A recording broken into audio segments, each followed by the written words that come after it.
Λίγα μόλις χιλιόμετρα από τη Θεσσαλονίκη, μια όμορφη φάρμα υποδέχεται μικρούς και μεγάλους που γνωρίζουν την ιππασία.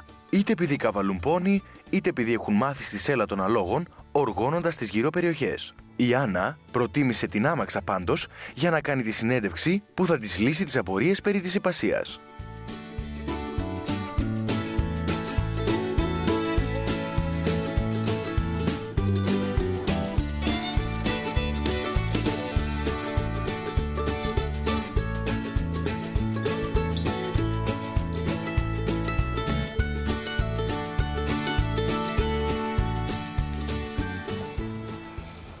Είμαστε στο Ράτζο Κιλκής, είμαι με τον Σωτήρη Πατσιούρα, που είναι ο καθηγητής εδώ πέρα. Καθηγητής. Έτσι το λέω εγώ. Ναι. Έτσι το έλεγα παλιά. Ναι, εγώ ναι. γενικά έχω μια εμπειρία με τα άλογα. Παλιά ασχολούμαι πάρα πολύ κιόλας, γιατί εκτός από ότι το έβλεπα σε έναν τρόπο γυμναστικής, μου έδινε και αυτή την αίσθηση της ελευθερίας. Ας πούμε, πετάω, ότι έχω μια δύναμη. Ελευθερία. Πώς ήταν σήμερα με τον Απόλλων? Με τον Απόλλων σήμερα είχα τέλεια εμπειρία. Δεν υπήρχε. Αλλά ήθελε λίγο σπρώξιμο. Ναι. Δεν είναι από τα ήρεμα. Είναι λίγο. Εντάξει, όχι, είναι λίγο τεμπελάκος. Είναι τεμπελάκος. Φάνηκε αυτό. Πείτε μου λίγο, έρχεται πολλοί κόσμος εδώ πέρα? Ναι, στο Ράτζο έρχεται κόσμος και που ασχολείται με τα άλογα, δηλαδή που του αρέσει η ιππασία ή θέλει να κάνει κάποιο μάθημα ιππασίας. Υπάρχουν φυσικά και πολλοί ιδιοκτήτες που έχουν τα άλογα τους εδώ. Ναι. Αλλά πέραν από αυτό έρχονται και πολλές οικογένειες. Έρχονται μικρά παιδιά που έχουν την ευκαιρία να κάνουν βόλτα με το άλογο, με την άμαξα, με το πόνι. Είδαμε και πολλά πόνι, έχετε από όλα εδώ πέρα. Ναι, όλο, ζωικό βασίλειο. Ναι. Κάνουν και μαθήματα τα παιδιά ή έρχονται απλά για μια βόλτα να περάσουν όμορφα με τις οικογένειές τους? Ως επιτοπλίστων στην αρχή έρχονται για μια βολτούλα, μετά μόλις βλέπουν τα άλογα έτσι και τους αρέσει η επαφή που έχουν, η επικοινωνία μαζί τους, μετά ξεκινάνε και κάποια παιδιά να κάνουν μαθήματα. Πάντως θυμάμαι δηλαδή που έκανα μαθήματα το χειμώνα και το καλοκαίρι έκανα ελεύθερη ιππασία. Θέλω να διευκρινίσετε λίγο τη διαφορά, γιατί οι τηλεθεατές μας δεν ξέρουν ακριβώς την ελεύθερη και την οργανωμένη. Κοιτάξτε, σίγουρα ένα κομμάτι είναι η αθλητική ιππασία και θα πρέπει οποιοδήποτε θέλει να ξεκινήσει να κάνει ιππασία να μάθει τα βασικά με έναν δάσκαλο, με έναν προπονητή. Αλλά νομίζω αυτό που εκφράζει περισσότερο, τουλάχιστον εμάς στο Ράτζο, αλλά και τον περισσότερο κόσμο, είναι το κομμάτι της ελεύθερης ιππασίας. Είναι αυτό που έλεγες πριν, ότι θα μπορείς να βγεις με το άλογο μια βόλτα έξω στη φύση και να νιώσεις αυτή την ελευθερία που δεν μπορείς με άλλον τρόπο να το κάνεις.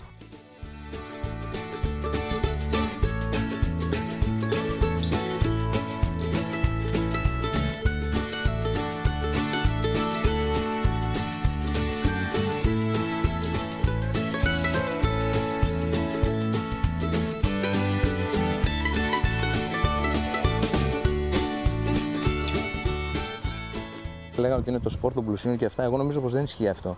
Ειδικά ένα παραπάνω τώρα με όλα αυτά που γίνονται με την οικονομική κρίση και με τα προβλήματα που έχουμε όλοι μας στη χώρα μας. Όλοι και εμείς που έχουμε δηλαδή τις εγκαταστάσεις που μπορούν να επισκεφτούν, οι τιμές είναι ήδη χαμηλές. Θα μπορούν να κάνουν βολτούλα δηλαδή με 1, με 2, με 3 ευρώ, να κάνουν μαθήματα με 5, με 8 ευρώ. Αλλά και η αγορά πλέον ενός αλόγου τώρα είναι πολύ χαμηλή τιμή. Ειδικά και αν κάποιος μπορεί να το συντηρήσει σε ένα δικό του χώρο. Το κόστος είναι πολύ λίγο. Πιστεύω όπως είναι ένα σκυλί που έχει δηλαδή και το φροντίζει, δεν νομίζω ότι έχει διαφορά στη τιμή. Τι πιο όμορφο, να έχεις ένα άλογο και να έχεις να το φροντίζεις.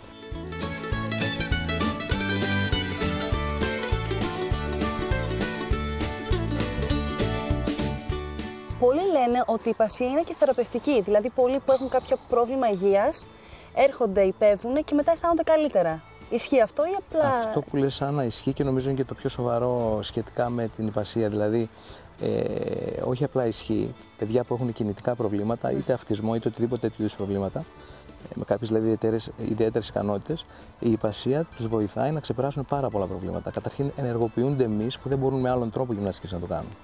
Να φανταστείς ότι στο εξωτερικό είναι στο καθημερινό τους πρόγραμμα. Εμάς μας επισκέφτονται παιδιά που έχουν έτσι προβλήματα. Και βλέπουμε τα αποτελέσματα και στο πρόσωπό τους, αλλά και στην πορεία. Δηλαδή, το βλέπουν και οι γονείς τους και οι καθηγητές τους όλοι.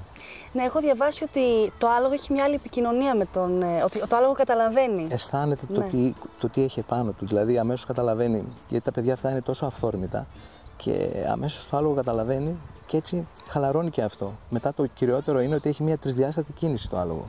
Κάνει μια κίνηση που βοηθάει πολύ να ενεργοποιηθούν εμείς. Ειδικά στα παιδιά με κινητικά προβλήματα. Σίγουρα. Εσείς τι μήνυμα θα στέλνατε στους τηλεθεατές μας τώρα που μας βλέπουν αυτή τη στιγμή? το άλογο και να πάρουμε τα βουνά. Λοιπόν, εντάξει, νομίζω ότι είναι καλό να το. Και όσοι δεν έχουν κάνει, όσοι έχουν κάνει ξέρουν ότι έχουν πάρει μια εμπειρία και καταλαβαίνουν αυτό που συζητάμε τώρα. Αλλά και όποιος θα του δοθεί μια ευκαιρία μικρή να υπεύσει ένα άλογο, νομίζω θα το κάνει αμέσως φίλο του και θα δει ότι είναι κάτι διαφορετικό.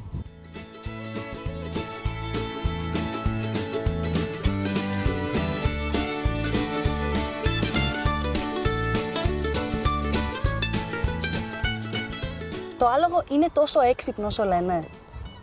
Νομίζω περισσότερο αυτό που λένε. Είναι πάρα πολύ έξυπνο. Αν ζήσεις κάποιες καταστάσεις έτσι και έρθεις σε επαφή λίγο καθημερινά, μάλλον μαζί με το άλογο, θα καταλάβεις ότι έχει πάρα πολύ υψηλή νοημοσύνη. Καταλαβαίνει πράγματα δηλαδή και σου κάνει πράγματα, ανταποκρίνεται στα βοηθήματα που ή στα παραγγέλματα που του δίνεις, που δεν μπορείς να το φανταστείς. Και γενικά, πολλοί πιστεύουν επίσης ότι είναι ένα δύσκολο, δεν το λέω άθλημα ακριβώς, δεν είναι σπορ. Άσχετα να το κάνουμε μερικοί σαν σπορ, είναι περισσότερο δραστηριότητα, χόμπι. Είναι τόσο δύσκολο όσο φαίνεται? Δεν είναι καθόλου δύσκολο. Είναι σίγουρα και άθλημα, γιατί γυμνάζεσαι μέσα από το άλογο, αλλά πιστεύω ότι περισσότερο βοηθάει στην ψυχή και στην ψυχική σου ηρεμία. Στη γαλήνια δηλαδή. Είναι ένα ζώο που σου δίνει. Αμέσως δηλαδή στο βλέμμα του καταλαβαίνεις κάποια πράγματα.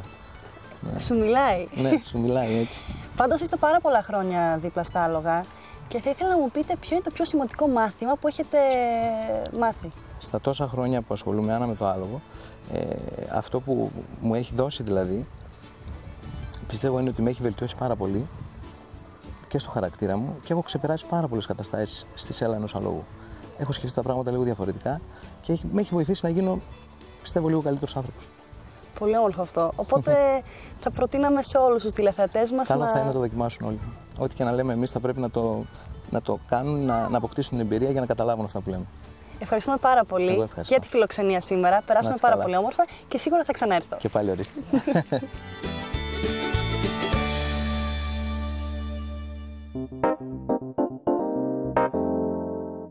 Μην ξεχάσετε τέλος την ενδιαφέρουσα